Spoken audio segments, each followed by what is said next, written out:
আধার card বাতিল নিয়ে তোড়পাড় রাজ্য। ইতিমধ্যে এই নিয়ে তীব্র অসন্তোষ প্রকাশ করে বিকল্প কার্ডের কথা বলেছেন মুখ্যমন্ত্রী মমতা বন্দ্যোপাধ্যায় এবং তার অভিযোগ নস্যাৎ করে বড় বয়ান ইউআইডিএআই কর্তৃপক্ষের।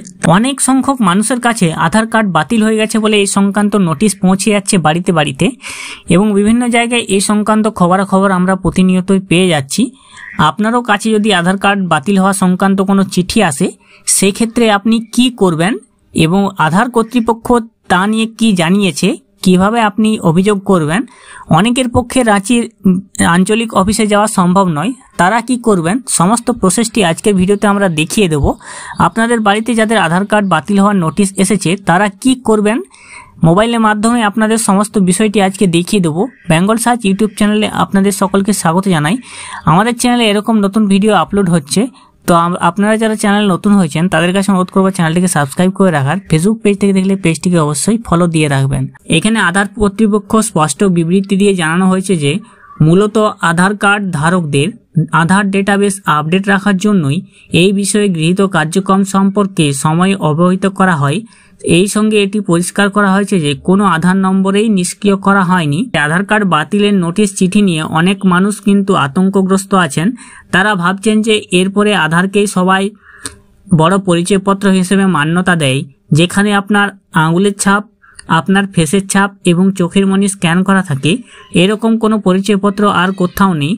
আপনারা এটিকে সবার বড় বলে পরিচয়পত্র মেনে থাকেন, কিন্তু আধার হচ্ছে ভারতীয় নাগরিকত্বের প্রমাণ নয়। আপনার কাছে আধার কার্ড থাকা মানে আপনি ভারতীয় নাগরিক এমন কিন্তু নয়, এটি জানিয়ে দিয়েছে রাজ্য সরকার। অর্থাৎ আধার কার্ডকে ভারতীয় নাগরিকের প্রমাণপত্র হিসেবে গ্রাহ্য করা হবে না।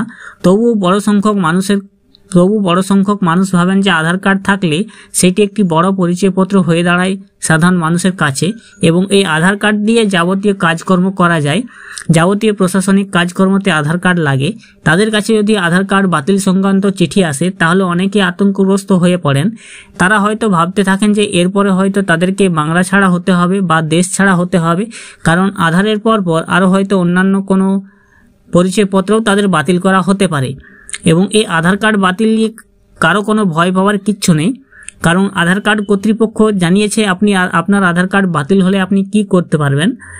Unique identification authority of India বা ইউআইডিএআই সোমবার বলেছে যে আধার নম্বর ধারকদের আধার ডেটাবেস আপডেট রাখার জন্যই সময় সময় অবহিত করা হয়, তবে কারও আধার নম্বর বাতিল করা হয়নি এখনো পর্যন্ত। দেশের নাগরিকদের আধার কার্ড বাতিল হতে পারে যে কোনো মুহূর্তে। 3 বছর ধরে লাগাতার আধার কার্ড ব্যবহৃত না হলে তা বাতিল হতে পারে, এমনটাই নিয়ম রয়েছে ইউআইডিএআই এর। এবারে চলুন দেখে নেওয়া যাক আপনার আধার কার্ডটি অ্যাক্টিভ রয়েছে না ডিঅ্যাক্টিভেট রয়েছে। ক্রোম ব্রাউজারটি ওপেন করে সেখানে সার্চ বারে লিখবেন ইউআইডিএআই। এইখানে একটি অপশন দেখতে পারবেন আধার সার্ভিসেস। এই আধার সার্ভিসেসের অপশনের মধ্যে ভেরিফাই অ্যান আধার নম্বর, এই অপশনে ক্লিক করে নেবেন।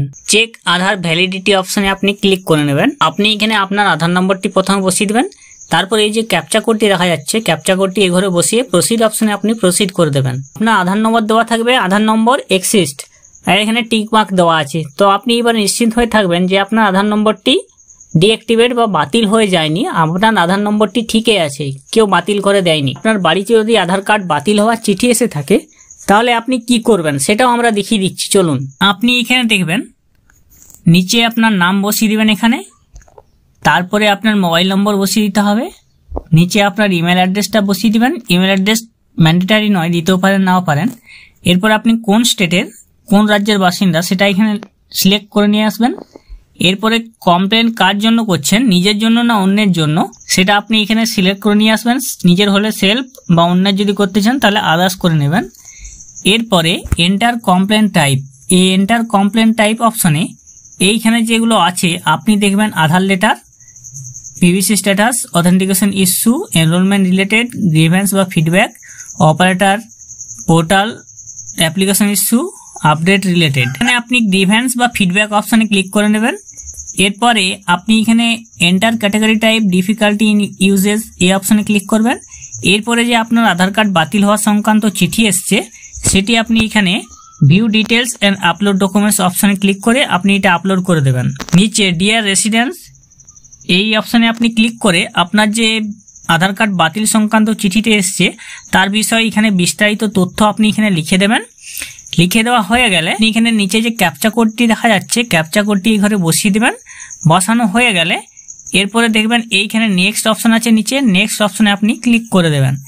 নেক্সট অপশনে ক্লিক করে নেওয়ার পর আপনাকে একটি আইডি নম্বর বা আপনাকে একটি অ্যাকনলেজমেন্ট নম্বর দেওয়া হবে।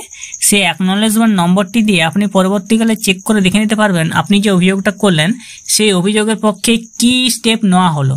তো যাদের যাদের আধার কার্ডে বাতিল হয়ে চিঠি এসছে তারা এভাবে এটা করতে পারেন।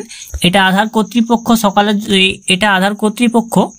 সকলের জন্যই এই ব্যবস্থাটি করে রেখেছে এবং এটা জানিয়ে দিয়েছে আপনাদের কাছে আধার কার্ড বাতিল হওয়া সংক্রান্ত চিঠি আসলে আপনি এটা করতে পারেন, সেটা জানানো হয়েছে। তো আধার কার্ড বাতিল হওয়া সংক্রান্ত চিঠি আসলে আপনি কি করবেন না করবেন সমস্ত বিষয় আজকের ভিডিওতে জানানো হলো। যাদের বাড়িতে আধার কার্ড বাতিল হওয়ার সংক্রান্ত চিঠি এসছে তাদের কাছে এই ভিডিওটি অবশ্যই শেয়ার করে দেবেন। চ্যানেল নতুন হয়ে থাকলে অবশ্যই আমাদের চ্যানেলকে সাবস্ক্রাইব করে রাখবেন এরকম আরো নতুন নতুন ভিডিও পেতে। নমস্কার।